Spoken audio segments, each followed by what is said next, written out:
एक बार एक बहुत बड़ा बिजनेसमैन एक छोटे से गांव में जाता है। उसका प्लान होता है कि उस गांव में एक फैक्ट्री लगानी है।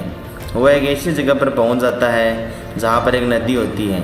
उस नदी के सामने वो गांव होता है। अब उसके पास में दो ऑप्शन थे, एक कि वो सड़क के रास्ते से गांव में जाए जिसमें करीब 8 से 9 घंटे लगेंगे क्योंकि डायरेक्ट कोई रास्ता नहीं है वहां तक पहुंचने का। दूसरा कि सिर्फ 20 मिनट में नाव में बैठकर उस नदी को पार करके उस गांव में पहुंच जाए। तो उसने अपना टाइम बचाने के लिए उस नाव में बैठने का डिसीजन लिया। वो नाव बहुत ही छोटी सी थी जिसमें एक तरफ एक आदमी बैठा हुआ था जो कि नाव चला रहा था और दूसरी तरफ वो बिजनेसमैन बैठा हुआ था। नाव में बैठने के थोड़ी देर बाद उस बिजनेसमैन ने उस नाव वाले से पूछा, तुझे पता है तेरी नाव में कौन बैठा है? तो नाव वाले ने बड़े ही भोलेपन से दोनों हाथ जोड़कर कहा, नहीं साहब, मुझे नहीं पता आप कौन हैं। तो बिजनेसमैन बोला, अरे तू अखबार नहीं पढ़ता है क्या? हर दूसरे दिन मेरी फ़ोटो आती है अखबार में। तो नाव वाला बोला, अरे साहब, मुझे कहाँ पढ़ना लिखना आता है। मैं बहुत छोटा था जब मेरे पिताजी गुजर गए थे। मेरे परिवार का ध्यान रखने के लिए बचपन से ही इस काम में लग गया और तभी मेरा स्कूल छूट गया। ये सुनकर उस बिजनेसमैन ने उसका मजाक उड़ाते हुए कहा, तुझे पढ़ना लिखना तक नहीं आता, ऐसी ज़िंदगी का क्या फ़ायदा?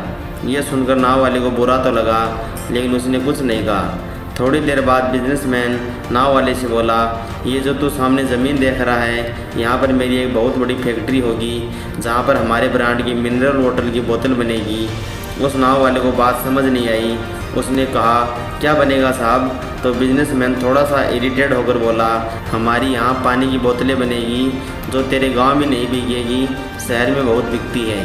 कभी तू शहर गया हो तो देखा होगा, शहर में पानी की बोतल भरी पड़ी होती है दुकानों पर।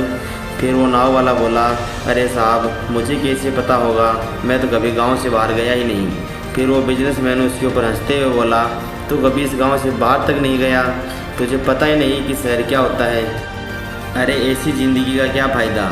उसकी बात सुनकर नाव वाले को सच में लगने लगा कि शायद मेरी ज़िंदगी किसी काम की नहीं। अपनी सोच की वजह से उसका नाव से ध्यान हटा और नाव की टक्कर हो गई बड़े से पत्थर से, जिसकी वजह से नाव में पानी भरने लगा और नाव डूबने लगी। उस जगह पर पानी बहुत ही गहरा था और किनारा दूर था। नाव वाले को समझ आ गया कि अब इस नाव को बचाने का कोई तरीका नहीं है और वो अपनी जान बचाने के लिए नदी में छलांग मारने वाला था। तभी उसने उस बिजनेसमैन से पूछा, साहब, आपको तैरना तो आता है ना? तो बिजनेसमैन घबराकर बोला, ऐसा क्यों पूछ रहे हो, मुझे तैरना नहीं आता। उसकी बात सुनकर नाव वाले को हंसी आ गई और बोला, अरे साहब, आपको तैरना तक नहीं आता, ऐसी ज़िंदगी का क्या फ़ायदा? ये सुनकर उस बिजनेसमैन को अपनी गलती का एहसास हुआ और वो दोनों हाथ जोड़कर उस नाव वाले से बोला, तुम जो कहोगे मैं तुम्हें वो दूंगा, बस तुम मेरी जान बचा लो। तो उस नाव वाले ने बोला, अरे साहब, आप घबराओ नहीं, मुझे सिर्फ तैरना नहीं आता, मुझे डूबते हुए लोगों को बचाना भी आता है। आप मुझे कसकर पकड़ लो, मैं आपको कुछ नहीं होने दूंगा। और फिर उस नाव वाले ने दोनों की जान बचा ली। तो इस कहानी से हम एक बहुत बड़ी सीख ले सकते हैं कि हमें ज़िंदगी में कभी भी किसी का मजाक नहीं उड़ाना चाहिए या उसको अपने से कम नहीं समझना चाहिए, क्योंकि हमें नहीं पता हमें कब, किसकी और कैसे ज़रूरत पड़ जाए।